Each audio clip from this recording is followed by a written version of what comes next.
Hello guys. അപ്പോൾ ഇന്ന് നമ്മൾ ചെയ്യുന്നത് എന്താണെന്ന് വെച്ചാൽ നമ്മൾ ഈ സൗദിയിലൊക്കെ വയറിങ് ചെയ്യുമ്പോൾ ശ്രദ്ധിക്കേണ്ട ഒരു മെയിൻ കാര്യം കേട്ടോ.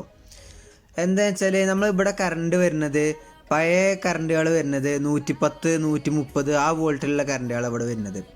ഇപ്പോൾ പുതിയ ബിൽഡിങ്ങുകളൊക്കെ 220 240 ത്രീ ഫേസ് 380 440 ആ റേഞ്ചിലൊക്കെ വരുന്നുണ്ട്. പഴയത് എന്ന് പറഞ്ഞാൽ നമ്മൾ ഈ RYB നമ്മൾ കൊടുക്കുമ്പോൾ ആറിൽ റെഡിൽ 110 130 ആ വോൾട്ടാണ് ഉണ്ടാവുള്ളൂ. മഞ്ഞയിലും അതേപോലെ നീലയിലും അതേപോലെ അങ്ങനെയാണ് കറണ്ട് വരിക. അപ്പോൾ പറഞ്ഞാൽ ഇവിടെ ആ ന്യൂട്രൽ ബാർ നമ്മൾ ചെയ്തിട്ടുള്ള വെച്ചാൽ ന്യൂട്രൽ ബാർ നമ്മൾ ക്ലോസ് ചെയ്തിട്ടേക്കുക. കാരണം ന്യൂട്രൽ ബാറിൻ്റെ ആവശ്യമില്ല. ഇവർ ഈ KCB-ക്കാരെ പോലത്തെ ഇവരെ ബലദിയക്കാർ ഈ ന്യൂട്രൽ കൊടുക്കൽ എർത്തിലാണ്. അപ്പോൾ ഇവിടെ ഒരു മെഷീനറി വർക്ക് ചെയ്യണമെന്നുണ്ടെങ്കിൽ നമ്മൾ ഈ റെഡും പിന്നെ മഞ്ഞയും കൂടി അങ്ങനെ കണക്ട് ചെയ്യണം, എന്നാലേ വർക്ക് ചെയ്യുള്ളൂ. അല്ലെങ്കിൽ മഞ്ഞയും നീലയും കൂടി അല്ലെങ്കിൽ നീലയും റെഡും കൂടി അങ്ങനെ കണക്ട് ചെയ്യുമ്പോഴാണ് ഒരു മെഷീനറി അല്ലെങ്കിൽ ഒരു ലൈറ്റ് വർക്ക് ചെയ്യുള്ളൂ. അതുകൊണ്ട് തന്നെ നമ്മൾ ചെയ്തിട്ടുള്ള പറഞ്ഞാൽ ഇവിടെ ഈ പഴയ വയറിങ് ചെയ്യുന്ന ആൾക്കാർ ചെയ്യൽ സാധാരണ നമ്മളെ 220 വോൾട്ട് നാട്ടിലത്തൊക്കെ എങ്ങനെ ചെയ്യൽ അതേപോലെയാണ് ചെയ്യൽ. അങ്ങനെ ആകുമ്പോൾ ഇൻ കേസ് എവിടെയെങ്കിലൊക്കെ ഒരു ഫേസ് ലീക്കായി കഴിഞ്ഞാൽ നമുക്ക് അറിയാൻ കഴിയില്ല. കാരണം ന്യൂട്രൽ ബാറിൽ മൊത്തത്തിൽ കറണ്ട് ആവും. അതുകൊണ്ട് നമ്മളിവിടെ ചെയ്യണത് എന്താ വെച്ചാൽ ഇപ്പോൾ ഒരു AC ആണെങ്കിൽ അല്ലെങ്കിൽ ഒരു ലൈറ്റ് ആണെങ്കിൽ അതിൻ്റെ ഒരു ഫേസ് റെഡിൽ ഒരു ബ്രേക്കറിൽ കൊടുക്കും. പിന്നെ അതേപോലെ ന്യൂട്രൽ ഇവിടെ അല്ല മറ്റേതും ഫേസ് അതും ഒരു ബ്രേക്കറിൽ കൊടുക്കും. ഇപ്പോൾ ഈ അടിയുള്ള രണ്ടെണ്ണം കാണുന്നത് ഒരു ലൈറ്റിൻ്റെത് അല്ലെങ്കിൽ ഒരു സോക്കറ്റിൻ്റെ അങ്ങനെയാണ് നമ്മൾ കൊടുത്തിട്ടുള്ളത്. കാരണം ന്യൂട്രൽ ബാറിൽ നമ്മൾ കയറ്റാതെ ഡയറക്റ്റ് കൊടുത്താണ്. എർത്തൊക്കെ അതേപോലെ തന്നെ എർത്ത് ബാറിൽ ലിങ്ക് ചെയ്ത് കൊടുക്കും. ഇപ്പോൾ ഈ DB നമ്മൾ ചെയ്തിട്ടുള്ളത് ഒരു ലൈറ്റിൻ്റെ സെക്ഷൻ മാത്രമാക്കിയിട്ടാണ് ചെയ്തിട്ടുള്ളത്. ഇത് ഒരു വലിയ ബിൽഡിംഗ് ആയതുകൊണ്ട് തന്നെ ലൈറ്റുകളും കണ്ടമാനം ലൈറ്റുകളും കാര്യങ്ങളും ഉണ്ട്. അപ്പോൾ അതൊരു സെക്ഷൻ ആക്കിയിട്ട് ഒരു DB വെച്ചിട്ടുണ്ട്. പിന്നെ അതേപോലെ സെൻട്രൽ AC, പിന്നെ അതേപോലെ ഫിഷ് എന്ന് പറഞ്ഞാൽ സോക്കറ്റുകൾ. അപ്പോൾ ഇത് ഷോപ്പ് ആയതുകൊണ്ട് തന്നെ ഫ്രിഡ്ജ്, വാഷിംഗ് മെഷീൻ അതിനൊക്കെ പവറും കാര്യങ്ങളും വേണം. അതുകൊണ്ട് തന്നെ ഇപ്പോൾ അതിന് സെപ്പറേറ്റ് ഒരു ഡിസ്ട്രിബ്യൂഷൻ ബോർഡാണ് നമ്മൾ ചെയ്തിട്ടുള്ളത്.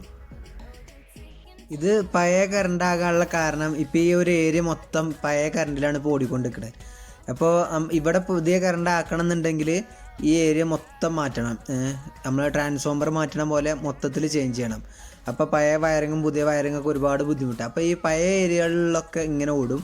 പുതിയ ബിൽഡിങ്ങുകളും ഇതൊക്കെ കയറ്റുന്ന സമയത്ത് ഇതേപോലെ തന്നെ 220 അല്ലെങ്കിൽ 240 വോൾട്ടിലാണ് മൊത്തത്തിൽ ചെയ്യുക.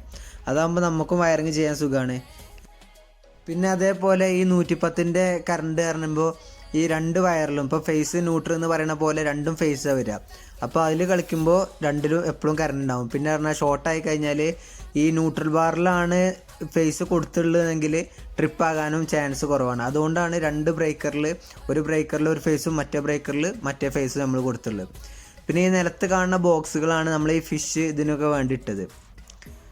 പിന്നെ ഈ ഡിസ്ട്രിബ്യൂഷൻ ബോർഡ് എന്ന് പറഞ്ഞാൽ ഇതാണ് നമ്മൾ മൊത്തത്തിലുള്ള സെൻട്രൽ AC അതേപോലെ നിലത്തുള്ള ഓരോ കാര്യങ്ങൾക്കും പിന്നെ വലിയ പുറത്തുള്ള ലൈറ്റുകൾക്കും ബോർഡ് ലൈറ്റുകൾക്കൊക്കെ വേണ്ടി നമ്മൾ ചെയ്തിട്ടുള്ള താബുലൂണാണിത്. പിന്നെ ആ ചെറിയ വയറ് കിടക്കുന്ന ടെലിഫോണിൻ്റെ കേബിളാണ്. അത് നമ്മൾ സെൻട്രൽ ACൻ്റെ സ്വിച്ച് കൊടുക്കാൻ വേണ്ടിയിട്ട് അതിന് വേണ്ടി ചെയ്തിട്ടുള്ളതാണ്. നമ്മൾ ഇവിടെ ചെയ്യില്ല പറഞ്ഞാൽ ഈ ലെഫ്റ്റ് സൈഡിൽ കാണുന്ന ബ്രേക്കറിൽ താഴത്ത് ഇപ്പോൾ അതൊക്കെ ഞാൻ കയറ്റിയുള്ളത് സെൻട്രൽ ACൻ്റെ ലൈൻ ഇന്നുകളാണ് കയറ്റിയുള്ളത്. അപ്പോൾ അത് കൊടുത്തുള്ളത് അടിയിലൊരു ഫേസും അതിൻ്റെ മേലൊരു ഫേസും. അപ്പോൾ രണ്ട് ബ്രേക്കറും ഓഫായി കഴിഞ്ഞാലാണ് സെൻട്രൽ AC അല്ലെങ്കിൽ ഒരു മെഷീനറി മൊത്തമായിട്ട് ഓഫാവുക. പിന്നെ നമ്മൾ ഈ ഒരു ബ്രേക്കറും ഒരു ന്യൂട്രൽ ബാറും മാത്രം കൊടുക്കുകയാണെന്നുണ്ടെങ്കിൽ ഇനി ന്യൂട്രൽ ബാറിൽ കൊടുക്കുന്നതും ഇവിടുത്തെ ഫേസാണ്. അപ്പോൾ ഇൻ കേസ് ആ വയറ് ഷോർട്ടോ കാര്യങ്ങളോ വരികയാണെങ്കിൽ ബ്രേക്കർ ട്രിപ്പ് ആവില്ല. അത് മാത്രമല്ല ആ DB മൊത്തത്തിൽ കറണ്ടും കാര്യങ്ങളും എർത്ത് ലീക്കേജും കാര്യങ്ങളൊക്കെ ഉണ്ടാവും. അതുകൊണ്ടാണ് നമ്മൾ സെപ്പറേറ്റ് ബ്രേക്കർ വെച്ചാണ്ട് ചെയ്യുന്നത്. അപ്പോൾ ഇത്രയൊക്കെയാണ് സൗദിയിൽ വയറിങ് ചെയ്യുമ്പോൾ പുതുതായി വയറിങ് ചെയ്യണവരൊക്കെ ശ്രദ്ധിക്കേണ്ട കാര്യങ്ങൾ.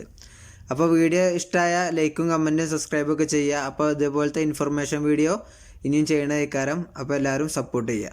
Thank you.